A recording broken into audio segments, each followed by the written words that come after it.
Hi.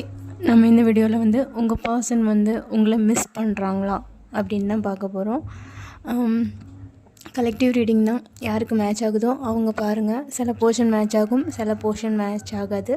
Match ஆகிறத மட்டும் எடுத்துகிட்டு மீதியை நீங்கள் ஸ்கிப் பண்ணிக்கோங்க. இந்த வீடியோ பார்க்குறதுக்கு முன்னாடி உங்கள் பர்சனை வந்து மனசில் நினச்சிக்கோங்க. நினச்சிட்டு இந்த வீடியோ பார்க்க ஆரம்பிங்க.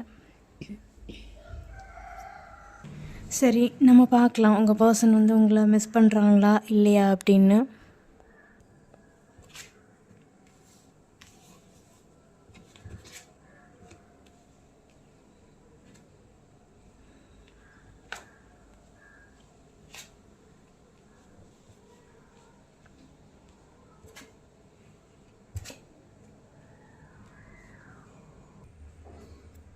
உங்கள் பர்சன் வந்து உங்களை மிஸ் பண்ணுறாங்களான்னு கேட்டிங்கன்னா, கரெக்டாக அது மட்டும்தான் பண்ணுறாங்கன்னு சொல்ல முடியாது. ஏன்னா உங்களோட தாட்டை தவிர அவங்க வந்து இன்னும் நிறைய செய்ய வேண்டிய வேலை அவங்களுக்கு இருக்குதுன்னு தான் சொல்ல முடியும். கண்டிப்பாக உங்கள் திங்கிங்கில் மட்டும்தான் இருக்காங்கன்னு சொல்ல முடியாது. அவங்க நிறைய விஷயத்த டீல் பண்ணிகிட்ருக்கக்கு கண்டிப்பாக வாய்ப்பு இருக்குது. அதனாலேயே உங்களை ஹோல்டில் விட்டுட்டு போயிருப்பாங்க. அப்படின்னா கொஞ்சம் ஒழுங்காக பேச மாட்டாங்க, இல்லைன்னா வந்து ஆன் அண்ட் ஆஃபாக இருக்கும். நீங்கள் நினைக்கும் போது பேச மாட்டாங்க, எப்போவாச்சும் வந்து பேசுவாங்க. அந்த மாதிரி தான் இருக்கும். அவங்க வந்து உங்களை வந்து ஒரு மாதிரி ஒரு குழப்பத்தில் தான் விட்டுட்டு போயிருப்பாங்க. ஏன்னா அவங்களுக்கு சில கமிட்மெண்ட் இருக்குது. உங்களுக்கு கொடுக்க வேண்டிய கமிட்மெண்ட்டுன்னு இல்லை, வேறு ஏதோ ஒரு ஸ்டேபிள் ஆகணும் அப்படிங்கிற ஒரு மைண்ட் செட்டு இருக்குது. அதனால தான் வந்து உங்களை வந்து அந்த மாதிரி ஒரு ஸ்டேஜில் வச்சுட்டு போயிருக்காங்க. அது வந்து எதுக்கும் ஒரு தெளிவான பதில் கொடுக்காமல் போயிருப்பாங்க. அவங்க பர்சன் வந்து நிறைய விஷயங்களை மேனேஜ் பண்ணுற ஆளாக இருக்கும். இல்லை வந்து ஒரு இடத்துல வந்து ஒரு ஹையர் பொசிஷன்னால் அவங்க தான் வந்து எல்லா வேலையுமே வந்து பார்த்து செய்யக்கூடிய, இல்லைன்னா இன்னொரு ஆளுக்கு வேலையை எடுத்து சொல்லக்கூடிய அந்த மாதிரி பர்சன். கொஞ்சம் வந்து எல்லாமே வந்து அவங்க கண்ட்ரோலில் இருக்கிற மாதிரி ஒரு பர்சனாக இருப்பாங்க. ஸோ அவங்க வந்து அந்த கண்ட்ரோலில் எல்லாம் இருக்கிறதுனால அவங்களே எல்லாம் பார்த்துக்கிற மாதிரி விஷயம் இருக்கும். நிறைய விஷயங்களை பார்த்துக்கிற கண்டிப்பாக ஒரு ஆளாக தான் இருக்காங்க. அதுக்காக ரீசெண்டாக வந்து ஏதாவது வந்து உங்கள்கிட்டேருந்து கொஞ்சம் தள்ளி போய் ஏதாவது வேலை செய்கிற மாதிரி கூட இருந்திருக்கலாம்.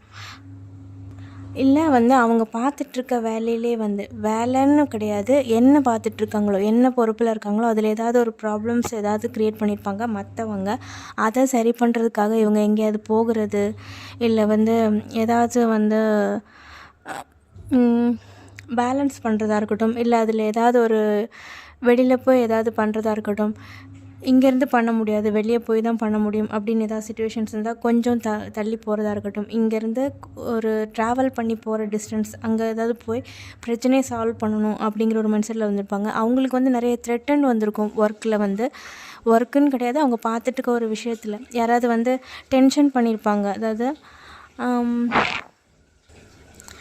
டென்ஷன் பண்ணியிருப்பாங்க அப்படின்னா அவங்க இது நல்லா தான் போயிட்டு இருந்திருக்கும். யாராவது வந்து இடைஞ்சல் பண்ணுறது, இல்லைன்னா தேவையில்லாமல் வந்து ஏதாவது வந்து தேவையில்லாமல் டாக்ஸிக்கு நல்லா தான் போய்கிட்டு இருக்கும், வந்தது வந்து ஏதாவது பண்ணியிருப்பாங்க. இரிட்டேட் பண்ணுற மாதிரி ஏதாவது விஷயம் நடந்திருக்கும். அவங்க பார்த்துட்டு இருக்க வேலை கண்டிப்பாக வந்து உங்கள் விஷயத்தில் இல்லை, அவங்க பர்சனலாக வேறு ஏதோ ஒரு விஷயத்தில் வந்து ஒரு மாதிரி டென்ஷன் ஆகி அந்த மாதிரி இருக்காங்க. ஸோ அவங்களுக்கு ஃபஸ்ட்டு இதை சமாளிக்கணும். ஆனால் அதுக்கு இடையில வந்து அவங்க அதனால தான் உங்களை ஹோல்டில் வச்சுருக்காங்கன்னு சொல்ல முடியும். இப்போதைக்கு பேசினாலும் வந்து ப்ராப்பரான பேச்சு இருக்காது. இப்போ பேசுவாங்க, நாளைக்கு பேச மாட்டாங்க. அந்த மாதிரி ஒரு சூழ்நிலை தான் இருக்கும். அவங்க வந்து ஆல்ரெடி வந்து இப்படி ஒரு விஷயம் நடந்ததை அதை எப்படி சரி பண்ணுறதுன்னு யோசிச்சுட்ருக்காங்க. அதுக்கும் இந்த ரெண்டுக்கும் இடையில வந்து அவங்களுக்கு உங்களோட தாட் இருக்குன்னா கொஞ்சம் இருக்குது. ஆனால் பட் மிஸ்ன்னு இல்லை, அவங்களுக்கு உங்கள் மேலே ஒரு பார்வை இருந்தாலும் அவங்க முடிக்க வேண்டிய வேலைகள் இப்போ நிறைய இருக்குது. அதனால் என்னவோ உங்களை ஹோல்டில் போட்டிருக்காங்க. ஆனால் அவங்களுக்கு ஒரு பயம் இருக்குது. கோவத்தில் வந்து நீங்கள் வந்து மூவ் பண்ணிடுவீங்களோ அப்படிங்கிற ஒரு பயம் கொஞ்சம் அவங்களுக்கு இருக்குது. ஏன்னா நீங்கள் வந்து கொஞ்சம் கோவப்பட்டு, அவங்களோட சிச்சுவேஷன் உங்களை விட மோசம்னு கிடையாது, கொஞ்சம் வந்து வேறு ஏதோ ஒரு விஷயத்த டீல் பண்ணுறதுல கொஞ்சம் பிஸியாக இருக்காங்க அப்படின்னு தான் சொல்ல முடியும். அதனால் என்னவோ அவங்க உங்களோட தாட்ஸ் எல்லாமே இருக்குது. பட் வந்து மிஸ்ஸிங் எனர்ஜி அப்படிங்கிற சொல்கிற அளவுக்கு இல்லை. அவங்க வேற ஒரு விஷயத்தில் தான் இப்போது கண்டிப்பாக ஃபோக்கஸில் இருக்காங்கன்னு சொல்ல முடியும். பட் திங்கிங் இருக்குது, ஒரு வேளை வந்து நம்ம இப்படி நடந்துக்கிட்டால் வந்து நீங்கள் வந்து வேறு ஏதாவது இடத்துல மூவ் பண்ணிடுவீங்களோ அப்படிங்கிற மாதிரி ஒரு சின்ன பயம் இருக்குது. பட் இப்போ வந்து அந்த சிச்சுவேஷன்ஸை வந்து ஹேண்டில் பண்ணாமல் அவங்களுக்கு வந்து உங்ககிட்ட வந்து ப்ராப்பராக பேச மாட்டாங்கன்னு தான் சொல்ல முடியும். ஏன்னா வந்து அவங்க அதை ஃபஸ்ட்டு இதெல்லாம் சரி பண்ணிட்டு தான் வந்து பேசணும் இருக்காங்க. ஸோ கொஞ்சம் டென்ஷன் ஃபீலிங் தான் இருக்குதுன்னு சொல்ல முடியும். அதனால் அந்த சிச்சுவேஷன்லேயே உங்களை ஹோல்ட் பண்ணி வச்சுருக்காங்க. அவங்களும் அதே சிச்சுவேஷன்ஸில் ஹோல்ட் ஆகி நிற்கிறாங்க. நீங்கள் அவங்களுக்காக வெயிட் பண்ணிகிட்ருக்கீங்க, ஓகே தான். பட் வந்து அவங்க ஏதோ ஒரு விஷயத்த செஞ்சு முடிக்கணும். அதனால தான் வந்து அப்படியே இருக்காங்க. அவங்க அந்த சிச்சுவேஷனை ஹோல்ட் பண்ணி வச்சுருக்காங்க சொல்லலை, அவங்கள அந்த சிச்சுவேஷன்ஸ் ஹோல்ட் பண்ணி வச்சுருக்கு. அந்த மாதிரி தான் சொல்ல முடியும். மற்றபடி மிஸ் அந்தளவுக்கு இல்லை. அவங்க வேற ஒரு வேலையில் இப்போது ஃபோக்கஸில் இருக்காங்க. அவங்க கரியரில் கொஞ்சம் ஃபோக்கஸ்டாக இருக்காங்க. இல்லை எடுத்த ஒரு விஷயத்தில் வந்து கொஞ்சம் வந்து ஏதோ ஒரு சின்ன ஒரு இதாக இருக்குது, அதை வந்து ஒரு கன்க்ளூஷனுக்கு கொண்டு வரணும் அப்படிங்கிற தாட்டில் தான் இருக்காங்க. நீங்கள் கொஞ்சம் அவங்க எப்போ வருவாங்கன்னு மிஸ் பண்ணிகிட்ருக்கீங்கன்னு நினைக்கிறேன் வியூவர். ஓகே, உங்கள் பர்சனோட கரண்ட் ஃபீலிங் என்ன அப்படின்னு பார்ப்போம். இப்போது அவங்க மிஸ் பண்ணுறாங்களா இல்லையான்னு பார்த்தோம். பட் அவங்க கரண்ட் ஃபீலிங் என்னவாக இருக்குது அப்படிங்கிறதும் பார்ப்போம். உங்கள் பர்சனோட கரண்ட் ஃபீலிங் என்ன அப்படின்னு பார்க்கலாம்.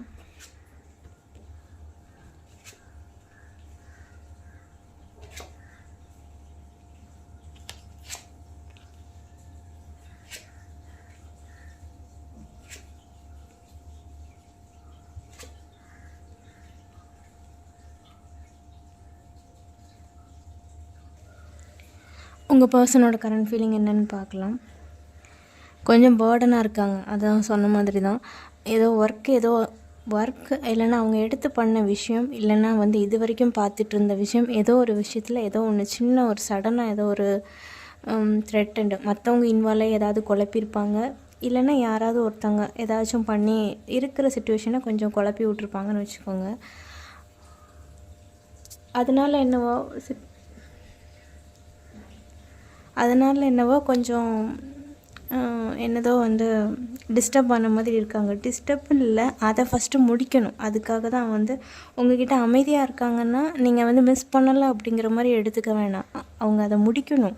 முதல்ல வந்து அதுக்கு ஒரு கன்க்ளூஷனுக்கு அவங்க கொண்டு வரணும். அதனால தான் வந்து இப்போதைக்கு அவங்க வந்து கொஞ்சம் வந்து உங்கள் தாட்டு இருக்குது. இருந்தாலும் வந்து அவங்க அந்த மாதிரி ஒரு சிச்சுவேஷன்ஸில் இருக்கறனால கொஞ்சம் அமைதியாக இருக்காங்க. ஏன்னா ஃபஸ்ட்டு அவங்க அதை தான் முடிக்கணும். அதை வந்து ஒரு முடிவுக்கு கொண்டு வந்தால் தான் அடுத்த சாப்டரை பார்க்க முடியும் அப்படிங்கிற ஒரு டைட் சிச்சுவேஷனில் இருக்காங்க. அதனால தான் ரொம்ப பொறுமையாக இருக்காங்க. பொறுமையாக இருந்த சென்ஸ் கொஞ்சம் ரொம்ப பேசக்கூட முடியாது. மோஸ்ட்லி வந்து தனியாக இருக்கிற மாதிரி தான் இருக்கும். தனியானா அதுக்கு ஒரு வழியை தேடுற இதில் தான் வந்து அவங்க இருப்பாங்க. அண்ட் வியூவர் வந்து நீங்கள் எப்போ பேசுவாங்கன்னு வெயிட் பண்ணிட்டுருக்கீங்க. அவங்க வந்து பேசிகிட்டு இருந்தால் கூட எப்போ வந்து கரெக்டாக பேசுவாங்க, நம்ம கூட டைம் ஸ்பெண்ட் பண்ணுவாங்க அப்படின்னு சொல்லிட்டு வெயிட் பண்ணிகிட்ருக்கீங்க. பட் நீங்கள் எப்படி வெயிட் பண்ணுறீங்களோ அவங்களும் அப்படி தான் வெயிட் பண்ணுறாங்க. பட் இப்போதைக்கு அவங்களால அந்த டைம் ஸ்பெண்ட் பண்ண முடியல. மிஸ்ஸிங் இருந்தாலும் அதை விட ஒரு முக்கியமான கமிட்மெண்ட் சைடில் இருக்கிறதுனால கொஞ்சம் பொறுமையாக இருக்காங்க. அவங்களுக்கு அந்த பேர்டனை சரி பண்ணுனா தான் இதை வந்து இங்கே உங்களுக்கு வேண்டியதை அவங்க செய்ய முடியும். நீங்கள் என்ன எதிர்பார்க்குறீங்களோ அவங்க செய்ய முடியும். அதனால தான் வந்து அவங்க பொறுமையாக இருக்காங்க. இப்போதைக்கு அவங்க வந்து அவங்க அந்த விஷயத்தை செஞ்சு முடிக்கணும். அது மட்டும்தான் அவங்களோட தாட்டில் இருக்குது. மிஸ்ஸிங் எனர்ஜி இருந்தாலும் ஃபஸ்ட்டு வந்து அதை அவங்க செஞ்சு முடிக்கணும். அது முடிகிற வரைக்கும் கொஞ்சம் பொறுமையாக தான் இருப்பாங்க. அவங்களோட தாட்ஸு தூரம் நின்று பார்க்குறது எல்லாமே இருந்தாலும் கொஞ்சம் அதிலேருந்து அவங்க ஹீலாகி வரணும். அதனால் அவங்க கொஞ்சம் டிஸ்டர்ப் ஆகிருப்பாங்கன்னு நினைக்கிறேன். ஸோ அதை கண்டிப்பாக முடிச்சே ஆகணும் அப்படிங்கிற மைண்ட் செட்டில் இருக்காங்க.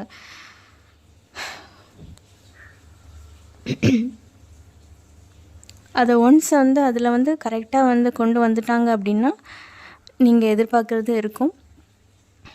அவங்க மிஸ் பண்ணுறாங்க வந்து பேசவும் செய்வாங்க. ஏன் அப்படின்னா அந்த பிரச்சனைலாம் நடந்துகிட்ருக்கனால தான் உங்களுக்கே தெரியல. அவங்க வந்து உங்களை மிஸ் பண்ணுறாங்களா இல்லையா, உங்களுக்கே அந்த டவுட் வந்திருக்கும். அவங்க நம்மளை மிஸ் பண்ணுறாங்களா இல்லையா அப்படின்ட்டு. மிஸ் பண்ணுறாங்க, பட் அவங்களுக்கு அனதர் கமிட்மெண்ட் இருக்கிறதுனால பொறுமையாக இருக்காங்க. இதுதான் அவங்களோட ஃபீலிங், கரண்ட் ஃபீலிங் இப்போது அப்படி தான் இருக்குது. பாருங்கள், மிஸ்ஸிங் எனர்ஜி. அவங்களே வந்து என்ன செய்யலை, ரொம்ப ரொம்ப டயர்டாக இருக்காங்க. பார்க்கணும் பேசணும் எல்லாம் இருந்தாலும் அவங்களுக்கு இப்போதைக்கு ஒன்றுமே செய்ய முடியலன்னு தான் சொல்ல முடியும். அமைதியாக இருக்காங்க, ரொம்ப டிஸ்டர்பாக இருக்காங்க. உங்கள் பர்சன் எனக்கு தெரிஞ்சு அவங்க ரொம்ப டிஸ்டர்பாக இருக்காங்க.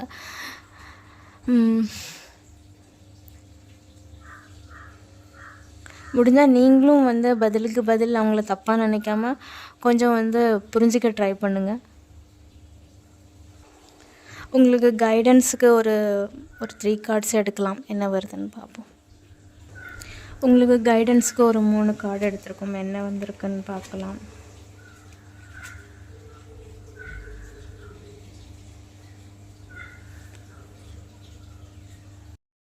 அண்டு கைடன்ஸுக்கு ஒரு 4 கார்டு எடுத்திருக்கோம்.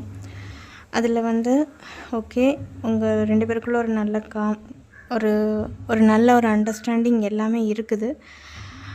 நான் வந்து தேர்ட் பார்ட்டின்னு சொல்ல வரல, யாரோ வந்து அடிக்கடி வந்து சிச்சுவேஷன்ஸை கெடுக்கிற மாதிரி பண்ணுறாங்க, இல்லை வந்து அதுவாகவே ஆகுது, இல்லை நீங்கள் 2 பேரில் யாரோ ஒருத்தங்க வந்து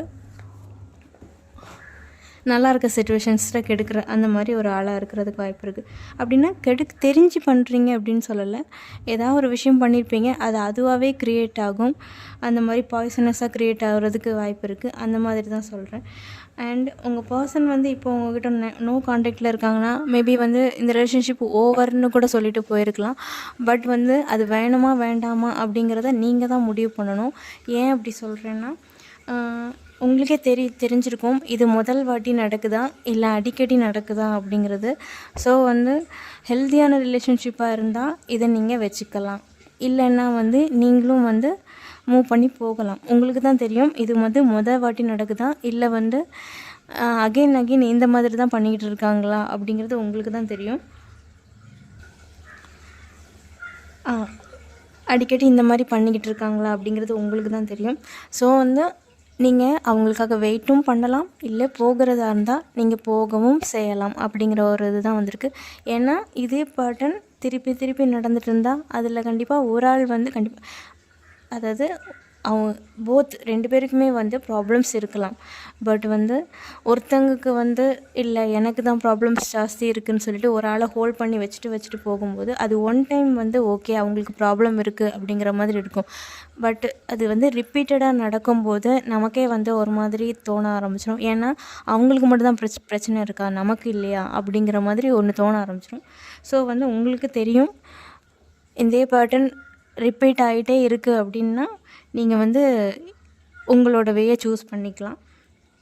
பட் உங்களுக்குள்ள ஒரு அண்டர்ஸ்டாண்டிங்ஸ் இருந்தாலும் அந்த வேயை வந்து நீங்கள் தான் சூஸ் பண்ணணும். நீங்கள் எந்த வே சூஸ் பண்ணாலும் அதில் வந்து ஒரு நல்ல க்ரோத் கிடைக்கும். நீங்கள் எடுக்கிற ஒரு நியூ லவ்வாக இருக்கட்டும், இல்லை வந்து ஒரு கேராக இருக்கட்டும், எதுனாலும் கிடைக்கிற மாதிரி தான் இருக்குது. பட் அந்த ஹார்ட் ப்ரோக்கன் அது யாராவது ஒருத்தர் இந்த சிச்சுவேஷன்ஸ்னால மனசு கஷ்டப்பட்டு இருக்கீங்க அப்படின்னா கொஞ்சம் வெளியே வாங்க. அவங்க மிஸ் பண்ணுறாங்க, இல்லைன்னு சொல்ல வரல.